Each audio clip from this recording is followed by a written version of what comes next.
CEO office মানে election commission of India বা তার স্টেট অফিস হচ্ছে সিইও অফিস, এরা প্রতিটা মুহূর্তে নভেম্বর মাস থেকে মিথ্যে কথা বলে যাচ্ছে। তাহা মিথ্যে কথা, ফলস ন্যারেটিভ দিচ্ছে, just like a political party. মানুষকে বিভ্রান্ত করেছে। প্রথমে বলেছে এনুমারেশন ফর্ম জমা দিয়ে দিন, যাদের নাম 2002 ভোটার লিস্টে থাকবে বা বাবা বা দাদু মানে প্রজেনি ম্যাপিং হয়ে যাবে, তাদের আর কোনো ডকুমেন্ট দিতে হবে না, তারা নাম উঠে যাবে। মানুষ ভরসা করলো, একটা কনস্টিটিউশনাল অথরিটি বলেছে, মানুষ বিশ্বাস করে নিয়েছে এবং একদম রীতিমতন মানুষ ফর্ম ফিল আপ করে বিএলওকে খুঁজে টুজে ফোন টোন করে ফর্মটা জমা দিয়েছে। তারপর absent dead shifted voter delete হয়েছে, মানুষ জানে ঠিক আছে মারা গেছে চলে গেছে, ওই তো নাম কাটবে, কাটা উচিত, এত বছর কাটা হয়, ওই অবধি ঠিক ছিল। তারপর যখন এই লজিক্যাল ডিসক্রিপেন্সিতে ঢুকলো তখন থেকে আবার বড় বড় মিথ্যে কথা বলতে শুরু করলো, যে লজিক্যাল ডিসক্রিপেন্সি কিছু নয়, আপনি কাগজ দিয়ে দেন, কাগজ থেকে সব ঠিক হয়ে যাবে, এটা করে দেওয়া হবে, ওটা করে দেওয়া হবে। তারপর 60 লক্ষ নাম লজিক্যাল ডিসক্রিপেন্সিতে ঢুকে গেল। এইখান থেকে বড় তারপর নিজেকে জড়িয়ে নিল, যেটা কুশল বাবু বলছিলেন, এখন সুপ্রিম কোর্ট নিজেকে জড়িয়ে নিল। সুপ্রিম কোর্ট ভাবলো আমি সব ঠিক করে দেবো।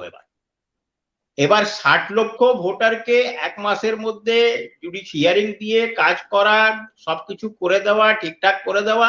এই জুডিশিয়াল অফিসার 700 জন জুডিশিয়াল অফিসার, তার মধ্যে 200 জন অন্য রাজ্যের আর 500 জন আমাদের পশ্চিমবাংলা, এদের পক্ষে অসম্ভব। Number one. নাম্বার টু হচ্ছে এখন তো এই প্রশ্নটা আসছে, আমিও এই প্রশ্ন, আমার এই প্রশ্ন আমারও আছে, যে জুডিশিয়াল অফিসার সত্যি জাজ ছিলেন যখন এই কাজটা করছিলেন? আদেও কি জাজ ছিলেন না উনি একটা ক্লারিক্যাল কাজ করছিলেন? কারণ জাজ কাকে বলে? জাজ তাকে বলে যে একটা বাদী একটা বিবাদী, একটা পিটিশনার একটা রেসপন্ডেন্ট থাকবে, দুজনকে শুনবে, আইন অনুযায়ী একটা রায় দেবে। প্রথম জিনিস হচ্ছে জুডিশিয়াল অফিসাররা যে কাজটা করেছেন কতগুলো কাগজ দেখেছে, এই কাগজগুলো ওই বিডিও অফিস এসডিও অফিসের লোকজন কেরানিরা যারা আছে, বাবুরা, ডেটা এন্ট্রি অপারেটর, ডিআরডব্লিউ, আমি তো জানি ইলেকশন অফিসে কি কি কাজ হয়, কিভাবে কাজ হয়।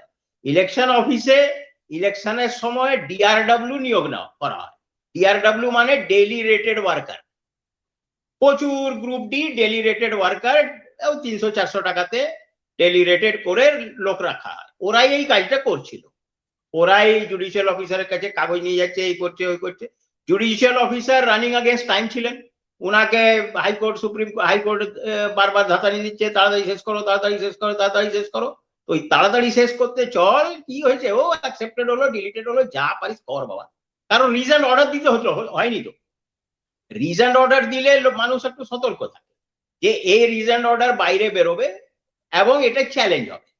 কই এখনো তো কোনো ভোটার যার নাম ডিলিটেড হয়েছে অ্যাকসেপ্ট করলে রিজন অর্ডার দিতে হয় না, শুধু অ্যাকসেপ্টেড শব্দটা লিখলেই হবে। কিন্তু বলা আছে যে যদি কারোর নাম ডিলিট করতে হয়, you have to give a reason in writing. Where is the reason? Reason কোথায় আছে? তাহলে এই জুডিশিয়াল অফিসার, যাদেরকে আমরা জুডিশিয়াল অফিসার বলছি, তারা কি সত্যি জজের কাজ করছিলেন নাকি জাস্ট একটা কাজ করছিলেন? এই প্রশ্ন আমি রাখছি। সুপ্রিম কোর্টও বোধহয় এখন অনেক লিগাল এক্সপার্টরাও কিন্তু এই প্রশ্ন করতে শুরু করেছেন যে জুডিশিয়াল অফিসারকে দিয়ে যে কাজটা করানো হলো, সে তারা কি সত্যি ওই জুডিশিয়াল মাইন্ড অ্যাপ্লাই করে করছিলেন নাকি জাস্ট একটা কাজ করছিলেন? আর এইটা যেটা আপনি বললেন, হ্যাঁ এটাও ঘটেছে, বললাম না ইসিআই পদে পদে ঝুট মিথ্যে কথা বলেছে। কারণ হাইকোর্ট একটা অনারেরিয়াম ফিক্স করে দিয়েছে, তার একটা অর্ডার করে দিয়েছে যে যদি ডিস্ট্রিক্ট জাজ, অ্যাডিশনাল ডিস্ট্রিক্ট জাজ কাজ করেছেন তিনি এত অনারেরিয়াম পাবেন, জুডিশিয়াল ম্যাজিস্ট্রেট হলে এত পাবেন, সিভিল জাজ হলে এত পাবেন, জুনিয়র ডিভিশন হলে এত পাবেন, এই অর্ডার করে দেওয়া আছে। তাদের কাজ শেষ হয়ে গেছে, আজকে রাত্রে শেষ হয়ে যাচ্ছে। তাহলে ইমিডিয়েটলি তাদের অনারেরিয়ামটা দিয়ে দেওয়ার কথা। নোটিশ করবে, কি করবে, সব রস্টার তো রয়েছে, কোন ভদ্রলোক কি কাজ করেছেন, তাদের ব্যাংক অ্যাকাউন্ট নাম্বার টাম্বার তো আগে থেকে নিয়ে নেওয়ার কথা, নিয়ে আজকে সকালে বা করে আজকে তো টাকা ট্রান্সফার করে দেওয়ার কথা। সুপ্রিম কোর্ট ঠিকই বলেছে, এখন ইসিআই নিজেকে বাঁচাবার জন্য বলেছে নোটিশ করে দিয়েছে।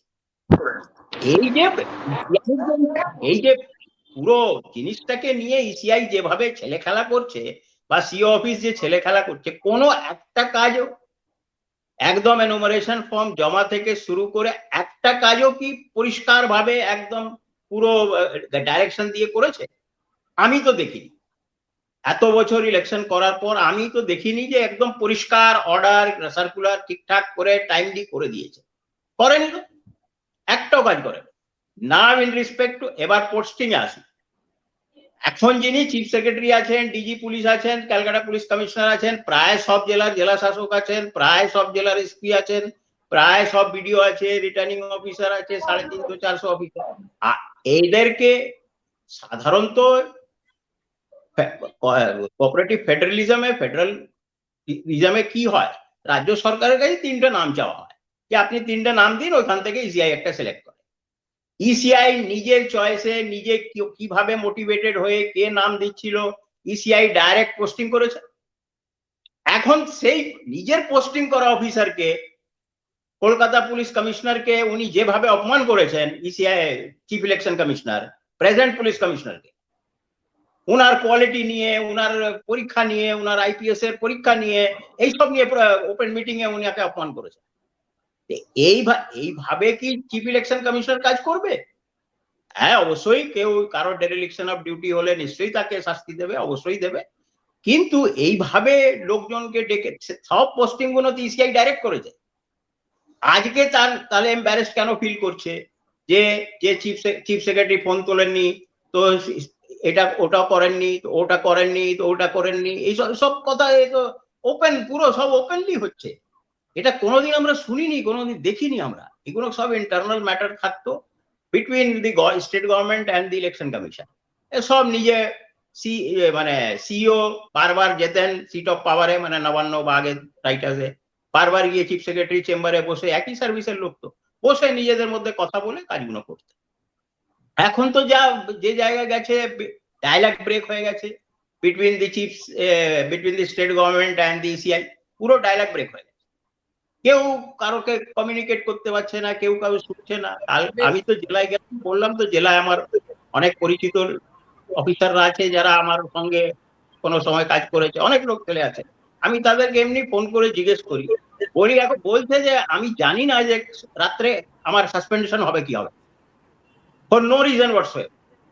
বলছে সবাই একটা আতঙ্কের মধ্যে আছে, মানে অদ্ভুত একটা আতঙ্ক। অথচ আমরা যখন ইলেকশন করেছি খাটালি হতো, নো ডাউট, খুব খাটতে হতো, কিন্তু বেশ এনজয় করে করা হতো পুরো টিম। মানে আমরা বলতাম যে election was A only work, যেটা পুরো টিম ওয়ার্ক করতো under the guidance of the district magistrate.